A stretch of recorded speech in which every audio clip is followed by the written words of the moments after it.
Rich has worked in this yard since 1937. In recent years, it's become more and more difficult because he needs both knees replaced. However, his health concerns pale in comparison to those of his wife. Rich is foregoing knee surgery because Diane's needs are more critical. Both of her kidneys failed. It was hard to adjust to when they were talking about dialysis. I didn't want to do it. You know, I was afraid. I didn't understand it. We tried to get her to go to dialysis without me retiring, quitting. But we had somebody take her over to dialysis, and that didn't work. And she didn't particularly care for that, so I just figured I just might as well quit and take care of her. We're strictly on Social Security now, both of us. That's the only retirement I have. Diane is one of 500,000 people in America receiving some type of kidney therapy. That number has grown from just 10,000 patients in 1973. The diseases that cause kidney failure always affect both kidneys. When kidney function falls below 20% filtering capacity, it results in either a transplant or some form of dialysis. That's where a patient comes in, has their blood vessel hooked up to the kidney machine, and has blood circulated through the filtering system of the machine and returned to them for generally a 4-hour treatment, and they do that 3 times a week. The impact on Rich and Diane has been much more than medical and financial. It has been life-altering. The stress on the family of having either a mother or father or a sister or brother on dialysis, the attention's on that person, and so it affects the whole family. And we had to change all the way. You can't take your dialysis machine with you, you know. Everything changes, except my love for my husband. Diane and Rich needed help to cope that change. Fortunately, a social worker has given them guidance. It was very difficult for her to even focus on some of the other things that were going on in her life because she was so afraid of what was happening to her physically and happening to her at dialysis. Makes it very hard on your family. It was hard on Rich. He didn't know how to deal with that. I'm very fortunate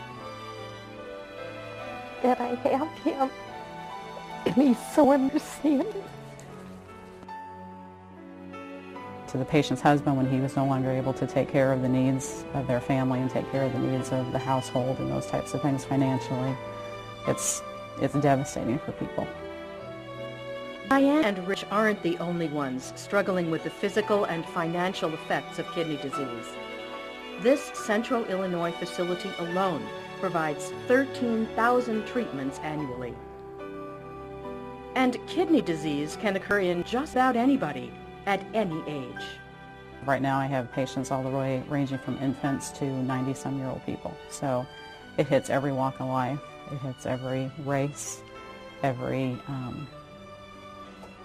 economic status. It's important after insurance has been exhausted and after Medicare has been exhausted for these patients, and dollars are still needed. It's important so they can continue on and pay bills and be a part of our community. There is an organization to help people on dialysis meet their monetary needs. Dr. Bob Flederer helped start the Central Illinois Memorial Kidney Fund, which has been reducing the financial strain on families for more than 30 years. In many cases, it is the last resource for dialysis patients. A social worker comes to our meeting and presents the patients and their needs for either medication, transportation, or everyday expenses. We talk about it as a board, and we usually approve every patient. Central Illinois Memorial Kidney Fund, often referred to by its initials or simply as CIMKF, covers the shortfall in Rich and Diane's budget. We get a check every month for Help House on gasoline for the car, which helps, especially now as gas prices, really helps out. And which helps out, and she gets an allotment or whatever you want to call it for Kroger's, and we go to Kroger's and get stuff, and it sure helps a lot. We didn't have any idea there was anything out there like that to happen. We really didn't know what we were going to do. You can just kind of beat the bushes for help, but when you have run all those areas you've exhausted, there's still something else that we can draw on here, and that's CIMKF, and that's kind of gives us a sense of relief to be able to have that to fall back on. While Lisa sings the praises of CIMKF, the Morton Civic Chorus sings for CIMKF. Every spring, the chorus performs to raise money for the Central Illinois Memorial Kidney Fund. It's one of only 2 annual fundraisers for CIMKF. The other is every August, when men and women participate in the annual golf outing at Pine Lakes Golf Course in Washington. Additional funding comes through memorials and contributions made directly to CIMKF. Insurance and Medicare generally pay for most of dialysis costs at centers like this one.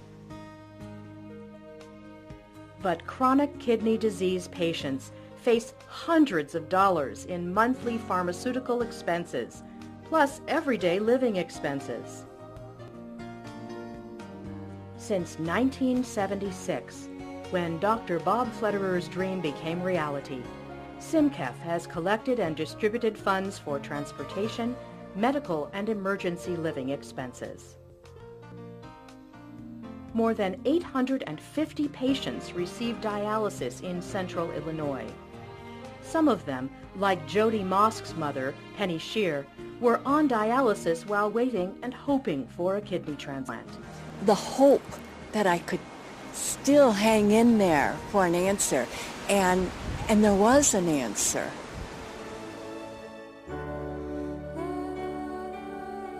For Penny, dialysis was temporary. For many others, it is 3 treatments a week for the rest of their lives.